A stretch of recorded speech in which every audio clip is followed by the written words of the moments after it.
What's up there, everybody? It's Carpo.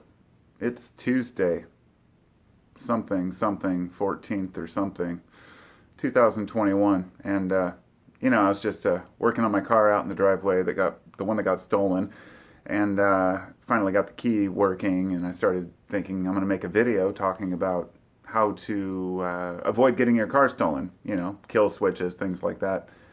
And then it kind of led me into thinking about non-controversial topics and how wonderful it is when you discuss non-controversial topics.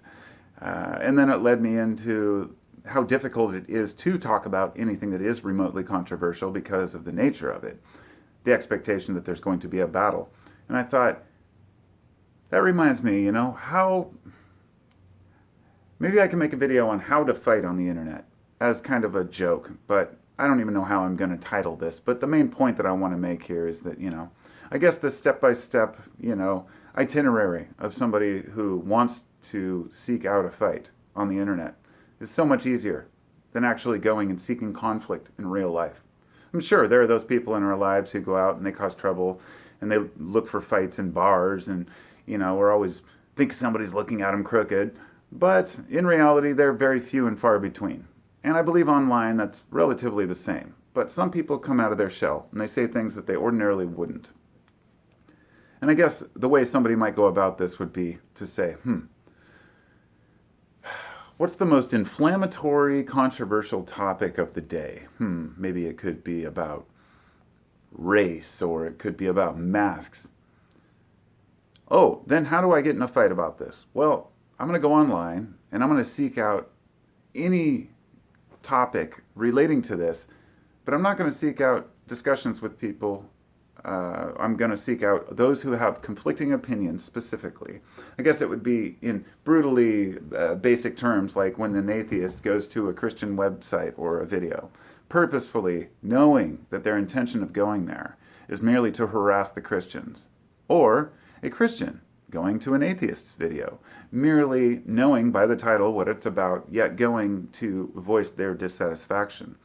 Well, this same thing happens on so many smaller, levels.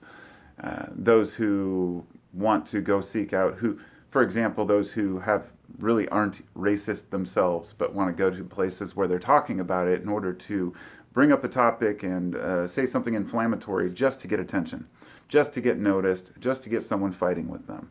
They might call themselves trolls, but I think that this is different than your standard trolls. There are people who just want to take out their anger on others, and they want to be able to hide behind their keyboard to do it. These are some of the people who probably sit behind their keyboard, wearing a flak jacket and, a helmet, thinking they're some kind of a badass, hero of society because they're standing up against the libs, or vice versa, these keyboard warriors that think that they're woke and that they're going to change the world and make everybody think the way they think. There are extremes on both sides, and they're both looking to inflame the argument, the discussion, the debate that people like you and I have. Rational discussions. My comment section isn't full of hate and vitriol. Even when I talk about a topic that I think is controversial, I try to discuss it in a way that is balanced as much as I possibly can, given that I'm human. And I think that most people believe that and agree with the fact that I try to come across neutral. Even if I'm not, I try to at least give opinions to both sides of the discussion. And I'm also willing to change my opinion on things when I get new information, such as, for example, COVID over the last year. I may have agreed with some of the policies and the mandates at the beginning, but I no longer do. I'm not just sticking with what I used to believe because I'm attached to a political party or somebody else's idea of what's true. I go with what I believe and what I can see.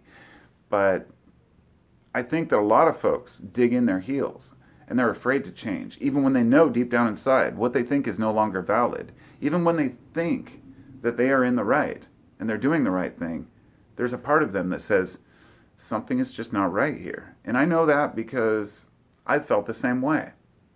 For example, fighting for environmental a clean environment, or fighting against big oil, for example, and then having long discussions with people about, well, what's the alternative here? And, oh, were you aware that solar panels pollute this way and that way, transportation, manufacturing, and that the windmills use rare earth neodymium magnets that are mined in China, and there's huge radioactive pits that you can't even go near, and entire villages that are contaminated just to make these green windmills.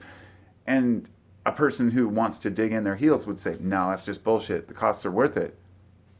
It's really hard to look at things rationally because people don't want to hear that. They want to hear somebody digging in their heels and fighting for one side or the other.